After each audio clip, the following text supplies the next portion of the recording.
So today we're going to wrap up the Ghost of the Webway two-part series, and this is part 2. We're going to continue to talk about the strategies, about everything that's Ghost of the Webway detachment and the new Aeldari Codex. We're going to break down every single data sheet and what's relevant to every single data sheet to make you a better gamer. So stay tuned and locked in.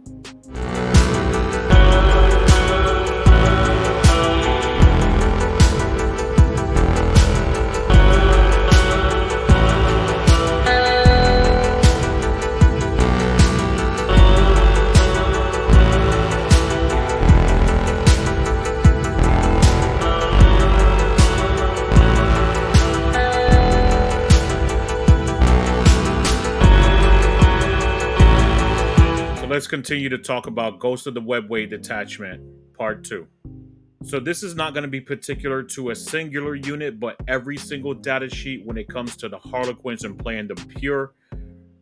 These are all going to be beneficial for all of the data sheets when it comes to Ghost of the Webway and the Harlequins data sheets themselves. So feel free to use any of these stratagems or agile maneuvers when it comes to every single data sheet that we're going to talk about today. And I'm also going to break down every single data sheet and which ones are the strongest, either agile maneuvers or stratagems that you can use on every one. That way you can receive the highest amount of tips and tricks and strategies and how to effectively use every single data sheet. But these are absolutely going to help out every single data sheet. So try to take a screenshot of this or try to write these down so you understand exactly which ones you can use on every unit. There's going to be 7 of them. Starting off with Swift as the Wind is an agile maneuver. This allows you to move plus 2 inches after you've fallen back. Now, this can be used on 4 boats, or you can use on 1 boat, Star Engines, which is better for the movement phase. Now, you might find yourself where you need to move 4 Voidweaver or 3 Voidweavers and a Starweaver as well. So you'll end up using this instead because this is the only agile maneuver that you can use as many times as you need per phase. Everything else is only once per phase, so you're not going to be able to stack those up.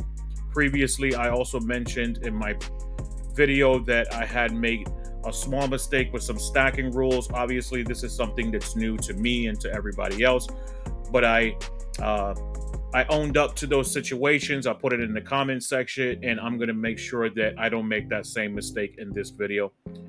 Also, we have the Flitting Shadows, which is another agile maneuver. This allows Overwatch on any one of your datasheet units for the Harlequins. Very strong. This can be used on anything, so it's not any one that's very particularly that you can use it on, right? Some of them can be stronger than others. Maybe you have a unit that you want to get in position to do some close combat and fight. You can probably use it on those more often, but you might have a Voidweaver that you run out there and you don't want it to get Overwatch immediately by some turret weapon or something, and you might end up using it on that in the movement phase or the charge phase. Also, we have the Sudden Strike, which is another agile maneuver. This allows you to pile in and consolidate 6 inches to hold either an objective or go towards an enemy unit. This is not as good as the Troupe Master's ability that allows you to consolidate and pile in 6 inches, as that one allows you to do unit. But this one is fine as well. You'll have to go to the closest model in that unit. But 6 inches is 6 inches. It can help you out in most situations, if not all of them. Also, we have Opportunity Seized, which is another agile maneuver. When an enemy unit falls back, make a normal move of D6 plus 1. This is very strong. It allows you to potentially hide behind ruins for your infantry. It allows you to get out of shooting range for your Voidweavers, your Starweavers, and your Skyweavers. So very, very strong agile maneuver that you can use to benefit every single unit in your detachment. Fade back is also another agile maneuver. This allows you, after you've been shot in your opponent's shooting phase, to normal move D6 plus 1. So you can see as they start every phase, every different phase to stack up in that particular way, so you can use it in the movement phase. You can use it in the shooting phase, right? This allows you to move d6 plus 1 inch after you've been shot. So make sure to think correctly on when you want to use this, because you really want to get things out of harm's way. So use these intelligently and wisely. Mocking Flight is a stratagem. This can be used on any unit. This allows you the ability to get out of jail strat, essentially, where you can fall back and shoot or allow your army to shoot to previously engaged unit. So most of the time I see myself using these like on Voidweavers, where I don't want to leave them stuck in close combat. I want to make sure that they're shooting what they need to be shooting at. You know, if they're shooting at hammerheads, or they're shooting at dread knights, or if they're shooting at dreads for space marines, or whatever it might be, you want that strength 12 with the prismatic cannon, really shooting something that it's more convenient for that boat to be doing, right? You want it to do its job and do its job properly, instead of just shooting a unit of infantry. Uh, so very strong stratagem that can be used on any of the data sheets here for Ghosts of the Webway. And the last one that will be used for every single unit in here is great for grabbing late game objective or repositioning, is the Exit the Stage stratagem. It allows you to do exactly that and reposition to grab a secondary objective, like engage on all fronts or just get out of harm's way. Another strong stratagem that just lets you reposition that unit, come in late game and just try to hold an objective marker, score those points, get those secondaries and those primaries. So this is the Starweaver. I just wanted to point out that we have rapid embarkation. So at the end of the fight phase, if there are no models currently embarked within this transport, you can select one friendly Harlequin's infantry unit that has 6 or fewer models wholly within 6 inches of this transport. Unless that unit is within engagement range of one or more enemy units, it can embark within this transport. So that's very strong. You're going to see this used quite often, where a lot of people are trying to either position their boats right next to their infantry units, their troops that have jumped out, right? You want to smack something, fight something in close combat, have this boat very close to you. Also, remember, I played a couple games as well, and I made one small mistake when I was playing an event over the weekend, where I put the boat behind me and there was an objective marker in front of me, right? You can't make it where it goes towards the objective marker and jump in the boat at the same time, or jump into the boat instead of jumping in the objective marker. That's just not how the rules work. So you're going to want to make sure that your Starweaver is also right next to that objective marker, so then when you move with your consolidation, hopefully you do 6 inches, it puts you in position to jump into the boat and hold that objective marker with your Starweaver as well. So one of the biggest agile maneuvers for the Starweaver, as we talked about, there's agile maneuvers and stratagems that affect every single unit, but what's particular to the Starweaver itself is the star engines. It adds d6 to your normal move for vehicles in the movement phase, which cannot be combined with swift as the wind, as it is at the same phase. So this allows your boats to go out. You know, normally they're moving 14 inches. You can do 6 inches if you roll a 6 for 21 inches. So you have the potential of moving out 21 inches, which is very far. A lot of deployments in the game, if you're playing GW layout, it's about 24 inches between both deployment zones. So you can get in there very fast. That also means you have a remainder. If they're positioned on the deployment zone, your enemy, that is, right? You'll have the ability to hop out and also use your fusion pistols in melter range as well. So 21, 24 leaves you 3 inches, so you'll be in melter range as well if they have something juicy on the deployment zone. And now on to the Voidweaver, right? Just to give everybody just an idea of how I use my Voidweavers, I usually kit them out with prismatic cannons. Amazing focus lance ability where you get 2 shots hitting on 3, strength 12, AP 3, and 4 damage flat. Now, I have seen that it can be inconsistent sometimes. Also, we don't get any rerolls in the game, so it can be a little bit of a challenge to really pick off what you need to pick off with this. But I have seen that the higher strength and AP really helps to take care of those pesky vehicles. And don't forget, you have stealth on this unit, and you have baby Lona. So basically, you can't be targeted unless you're within 18 inches of the attacking model itself. So very strong bow itself, and I recommend using it if you're playing pure Harlequins. And just like we were saying about the Starweaver, the Voidweaver as well has one in particular that really helps it out. Allows you to get in with that prismatic cannon and get the angle that you want with those prismatic cannons, right? You're only going to be able to do it on one, but still it gives you the opportunity to move D6+1 in addition to your 14 inches. Once again, this cannot be combined with Swift as the wind, or if you only need the Swift as the wind and you have 3 Void Weavers, you can use it on those 3 units, get rid of your battle focus quite quickly because you're going to end up using 3 of them immediately. But it might be exactly what you need. And just talking about Skyweavers as well. Now, I like to take these with haywire cannons, and most people actually do. I like to run a unit of 4 of them, so you can get 8 shots in that unit. You also want to make sure that you're really only hitting vehicles with this, because you want to really proc those dev wounds.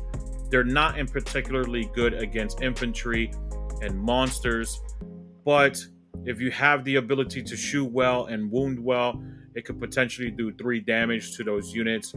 I've seen this being used against certain demons where they only have a 5+ invulnerable save, and can really plink off a couple of wounds off of them and really help you out. But obviously, like I said, it's going to be a challenge for you. You're really going to have to hit on 3s, and having no rerolls in this detachment and in this Harlequin Pure, you're going to find it to be a challenge. But I still think that their real strength is in close combat, with their 6-2-2, that being strength 6, AP 2, and 2 damage. These have gotten an improvement from the last datasheet that we've had previously. So they actually got a glow up. They have 4 attacks each with those Zephyr Glaives.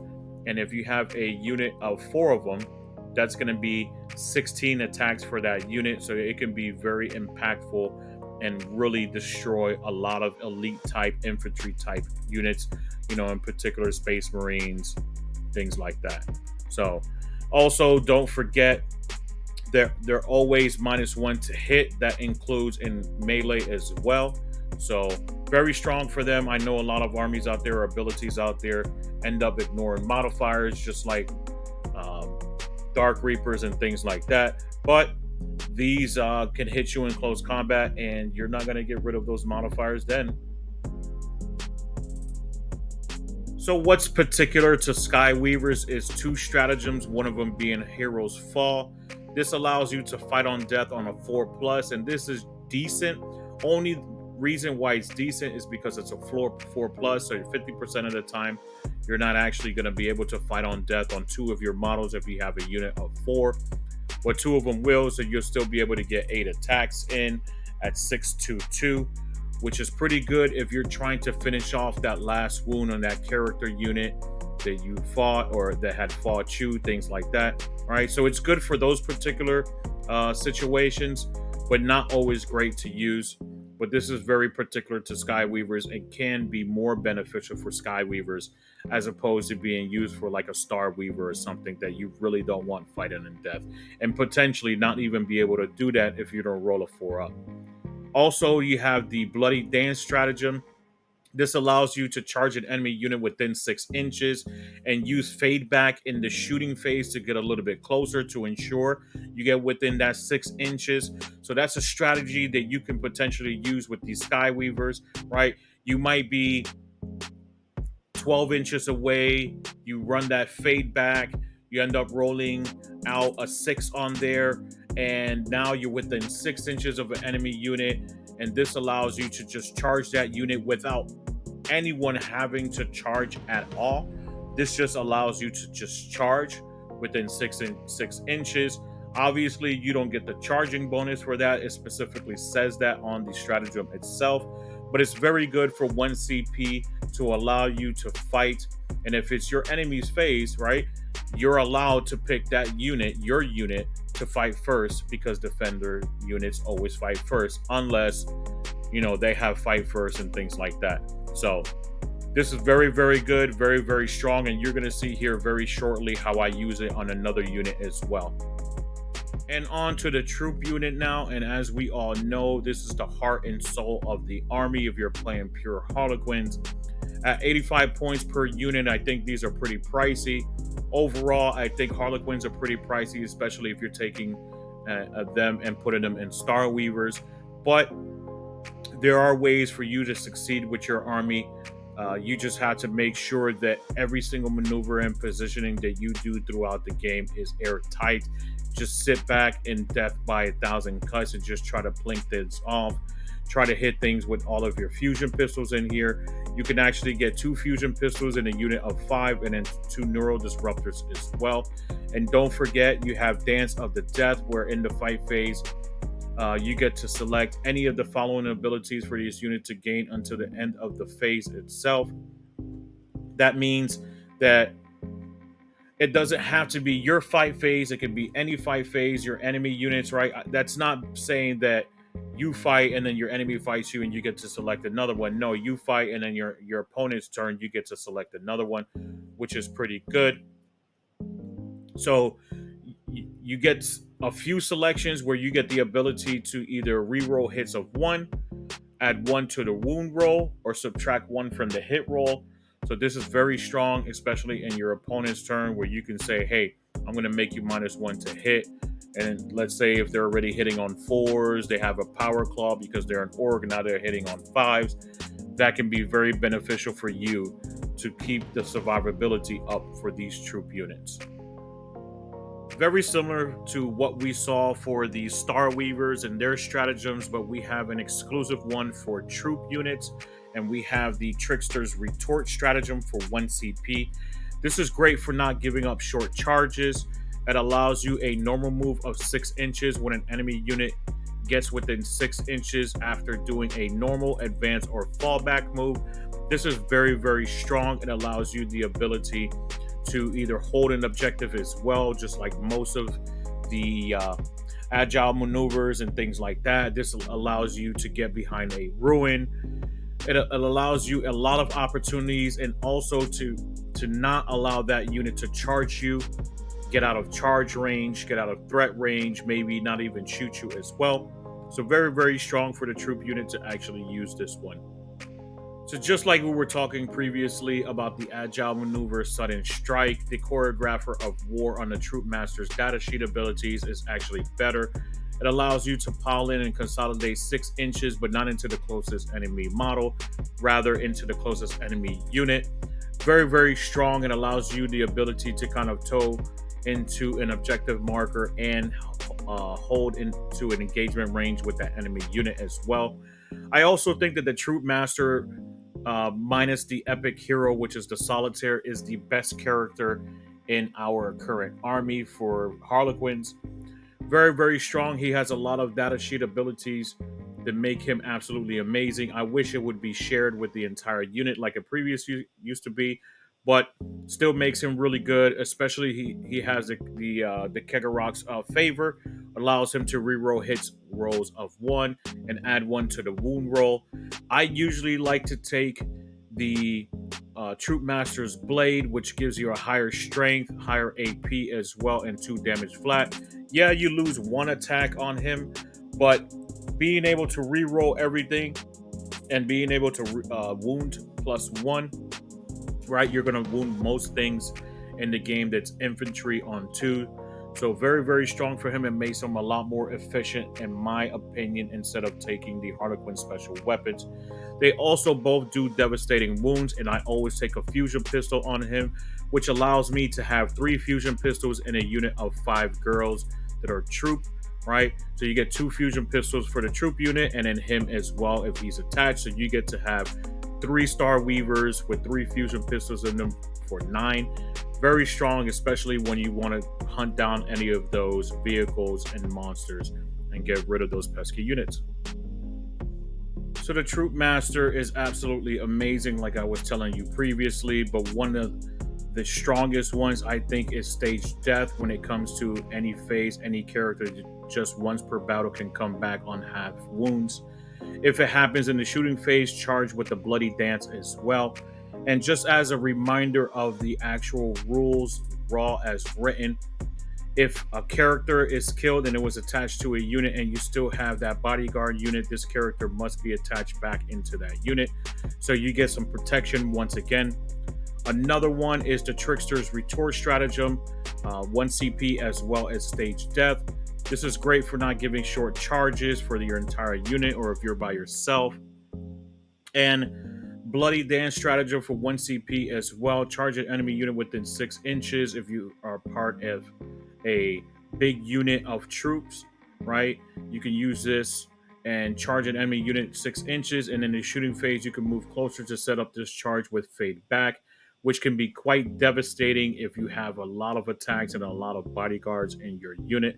And most importantly, you can get the Kegarok's Coil. I know there's a lot of enhancements that you can actually attach to the Troupe Master, but I wanted to break down exactly what's the best one. And this is best for big units, but you lose the ability to go into a Starweaver.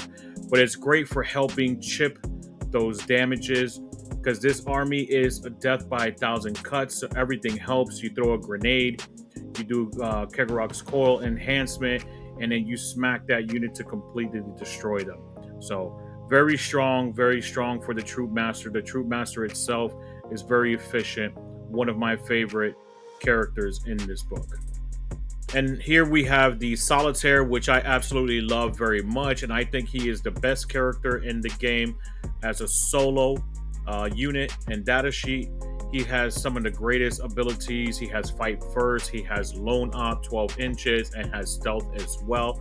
And once per game, he can increase his number of attacks and movement plus 2d6 to really get out there and hit one of those units. So he's going to get 12 attacks, strength 6, AP 2, 2 damage. And he also can advance in charge with the Blur of Movement. So he's eligible to do that, which is very strong. Also, it's very strong. You're going to see on the next page some other abilities that you can attach to him. So like I was telling you previously, I really think that Solitaire is the strongest datasheet in the Harlequin's Ghost of the Webway detachment itself. I really think that everything just gets an ante up ×2. Stage Death is absolutely amazing. You can combine that with the Bloody Dance. So if you die and you were already within 6 inches or you were closer than that, right, you could use this to pick up that Solitaire and then charge, which will be very, very surprising to your enemy once they see that you can do that. Bringing him back 2 times as well is very strong, so he can continue to be a pest on the tabletop. And once again, the Bloody Dance allows you to do a 6-inch charge, and you can combine that in the shooting phase to allow you to move closer if you have not used Stage Death in the shooting phase. All right, because you can only use one of the agile maneuvers per phase unless it's swift as the wind. And here comes the Shadowseer with all of her glory and abilities. One of them being the Fog of Dreams psychic ability, which gives you baby Lone Op. So no units can target with range attacks towards your unit unless they are within 18 inches. And a very strong one that I like in particular using, and I like to put these out there first when I like staging and charging with particular units. If I'm using 2 Shadowseers, I like to stage them a lot closer than the Troupe Master units if I'm using 3 of those, which is usually how I go. And we'll talk about army lists in a couple of days as well, how I'll break that down to you about 2 to 3 or 4 different army lists. But sometimes I like to use 2 Shadowseers and 3 Troupe Masters and really get those Shadowseers out there first because of the Treacherous Illusion psychic ability. So things start hitting you, they become hazardous, which can be very strong. People can start rolling 1s, and it can really start affecting your units. quite nicely, especially if they're one wound models. It just picks them off and makes it a lot more of a challenge for them to really deal with you. Also, you have stealth for the unit that it's also going against as well. So it's very strong to get a -1, have to be within 18 inches to shoot. And then if you fight them in close combat, you get the hazardous ability. Now, I always like to take the Shadowseer with the Neural Disruptor, which is anti-infantry 2-up, also assault. So you can advance and shoot, but obviously you can't charge like you used to be able to. And then the Mistave as well. Now, just be careful. All of these psychic abilities, there are a lot of armies out there that if psychic abilities are used against them, they can get 4-up, feel no pains, and things like that. So just be very, very careful. Even though you have to use all of your attacks in close combat, it is obligatory and you can't hold back with anything. But just be very careful in what units you're hitting with the Shadowseer and troops attached to that. Now, the Shadowseer is a very, very good character as well, and we've talked extensively about the stage depth stratagem, so we know that we can bring back every character once per battle without having to roll a die, just for 1 CP, which is very strong, and bringing the Shadowseer back in any character for that fact is very good. Also, you have the Hero's Fall stratagem, where you can fight on death on a 4+.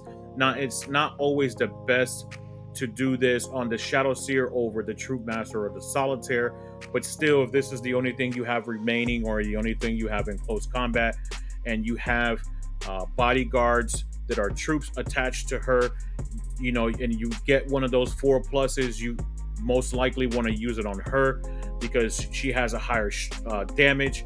And I've seen with me rolling before damage, it's doing 3 damage on her D3. It's very strong, stronger than anything that we have on foot in the game. So I really like that. Obviously, it's very random because you never know if you're going to roll that 3 or you're going to roll that 1. But it's always nice to know that you can do 3 flat damage to something. And also, I know there's another enhancement that we can use on the Shadowseer, but I really think the Mask of Secrets is the best one. This really makes your opponent, you know, start thinking about if they want to stay in close combat with you or fall back. It's really going to give them that Windows 98 loading thought process where they really don't understand what they should do because they know they're going to be screwed staying in close combat with you, and then they know they're going to be screwed falling back from your unit. And you can also combine this with opportunity Seize if they do end up falling back, so you can end up making them do a desperate escape test, which is really good. Makes the enemy think twice, like I was telling you, and then use opportunity Seize to do a normal D6+1. So it's really a lose-lose situation for them, and they really have to decide what they want to do. And on to the final data sheet, we're going to talk about the DJ, Mr. Death Jester himself. He has the Lone Op ability and also has Death is Not Enough. So in your shooting phase, after this model has shot, select one enemy unit hit by one or more of those attacks. The enemy unit must take a battle shock test.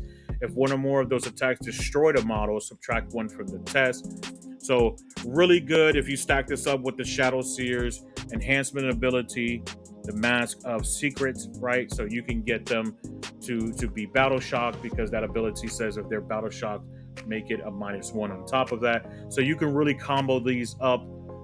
Cruel Amusement is absolutely amazing for the Death Jester. Now you get to select in your shooting phase one of these abilities where you can either take Ignores Cover, Precision, or Sustained Hits. Now, this is real nice when we start combining this with an enhancement that we're going to talk about on this next page. So to finalize this, we're going to talk about the Death Jester and what you should take in particular that would be a great enhancement, all pun intended, because we're going to talk about an enhancement that's called the Murderous Jest. When you shoot an enemy unit below half strength, criticals on all hits, great for overkilling units and hopefully a character too. So this gives you a great opportunity to really clean up those units that maybe your Starweavers couldn't finish up with your Shuriken cannons, or your troop unit couldn't finish off with your fusion pistols and things like that. So very, very strong just to clean up everything on the tabletop, especially with the below half strength. So he becomes infinitely more powerful throughout the game, especially when things are getting whittled down. So definitely the best enhancement. I know there's another selection that you can take for him, but definitely the best enhancement that you can take for him is a Murderer's Jest. Thank you so much to everyone who participated in the show all the way to the very end. Hopefully you enjoyed the review and strategy that I broke down for Ghost of the Webway Detachment, part of the Aeldari Codex. We're going to continue to do all of these shows coming up next week as well, where I'm going to break down army lists, some strategies on TTS, and so forth. So stay tuned and locked in for that as well. And don't forget, Onslaught Gaming 40K, where victory is just a strategy away. Thank you so much, everyone, and have a great night.